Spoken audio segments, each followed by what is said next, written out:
आज का video honestly बनाना मेरे लिए काफ़ी डिफिकल्ट था because past few weeks anime industry के लिए बहुत ही हार्ट ब्रेकिंग रहे हैं। With in just 1 month anime world ने कई legendary creators, voice actors, composer और आर्टिस्ट को लूज कर दिया। और ये सिर्फ इंडस्ट्री के लोग नहीं थे, ये वो लेजेंड्स थे जिन्होंने हमारे चाइल्डहुड्स को शेप किया। From Detective Conan, Lupin 3, Demon Slayer, Bleach, My Hero Academia, Berserk और बहुत सारे अनफॉरगेटेबल एनिमे प्रोजेक्ट्स। इन टैलेंटेड क्रिएटर्स की वजह से ही हम वो इमोशनल मोमेंट्स फील किए जो आज भी हम भूल नहीं पाते। तो आज इस वीडियो में हम याद करेंगे उन लेजेंडरी एनिमे क्रिएटर्स और वॉइस एक्टर्स को जिन्हें हमने रिसेंटली लूज किया, और सेलिब्रेट करेंगे उनकी अमेजिंग लेगेसी को। So sit back and let's begin. Wakana Yamazaki passes away at 61।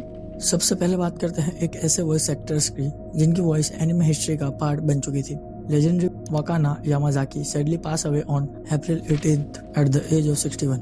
ये न्यूज़ ऑफिशियली आओनी प्रोडक्शन ने अनाउंस की थी और रिपोर्ट्स के अकॉर्डिंग उनकी फैमिली ने प्राइवेट फ्यूनरल सर्विस होल्ड की।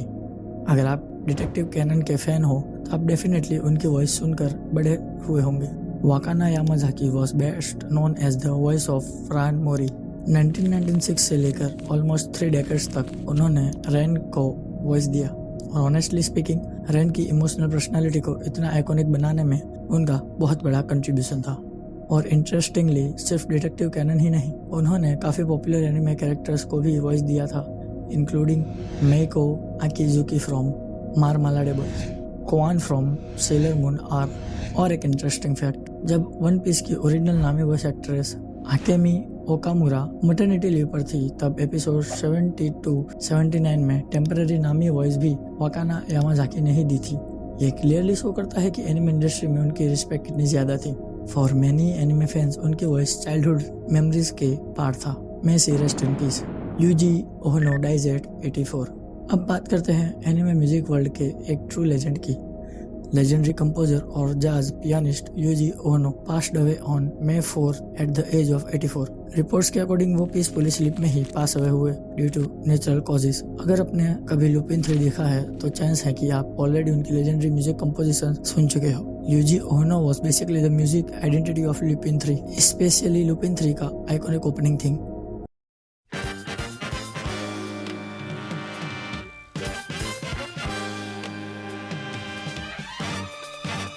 जो आज भी एनिमे हिस्ट्री का मोस्ट रिकॉग्नाइजेबल साउंड ट्रैक में काउंट होता है। 1977 में उन्होंने लुपिन 3 फ्रेंचाइजी ज्वाइन किया था, और तब से उनका जैज इंस्पायर्ड म्यूजिक फ्रेंचाइजी की सोल बन चुका है।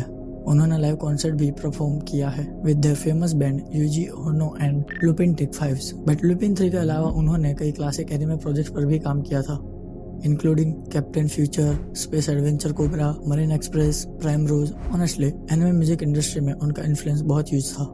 आज भी कई एनिमे कंपोजर उनके जैज हेवी स्टाइल से इंस्पायर हैं। यूजी ओनो सिर्फ एक कंपोजर नहीं थे, वो एक लेजेंड थे। Kazuo एबिसावा passes away at 73।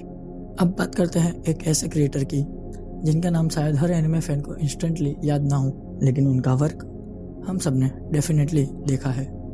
फुटेबल studio ने ये heart breaking news officially reveal की थी। Kazuo Ebisawa work as a background artist and art director on many visual stunning anime series. और ऑनेस्टली फुटेबल एनिमे की जो ब्यूटीफुल सिनेमैटिक फीलिंग होती है उसमें उनका मैसिव कंट्रीब्यूशन था। उनके फेमस प्रोजेक्ट्स में इंक्लूड है demon slayer, Kimetsu no Yaiba, fate 0, fate stay night unlimited, blade work, god eater. जो इमोशनल एटमॉस्फेयर और स्टनिंग बैकग्राउंड्स हम इन एनिमे में देखते हैं, उनमें Ebisawa's artistic vision clearly visible थी। लेकिन सैडली हार्ट ब्रेकिंग न्यूज यहीं खत्म नहीं हुई। टाकाहिरो Fujiwara passes away at 43। Recently, anime fans once again shock हो गए after hearing about passing of voice actor Takehiro Fujiwara। Ken production agency ने officially announce किया कि Fujiwara sadly pass away on May 14 at the age of just 43। और honestly 43 is way too young. Takehiro Fujiwara अपनी deep और powerful voice के लिए काफी famous थे। मैंने एनिमे फैंस उन्हें सबसे ज्यादा रिमेम्बर करेंगे एज कोरोगिरी की काम, बट मिस्टीरियस परफॉर्मेंस ने कैरेक्टर को काफी आइकॉनिक बना दिया था। उन्होंने किंगडम एनिमे में कानजो का रोल भी प्ले किया था, लेकिन हेल्थ इशू की वजह से लास्ट ईयर उन्होंने रोल लीव कर दिया था।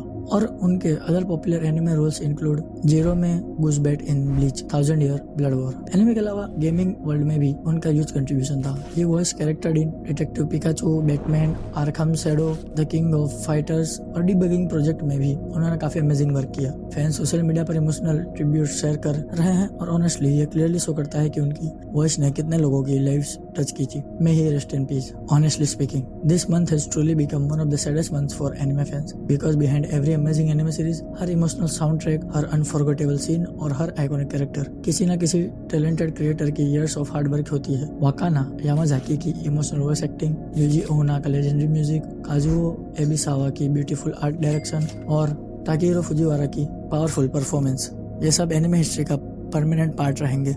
Legends कभी truly disappear नहीं होते because their work continues living through the story they created.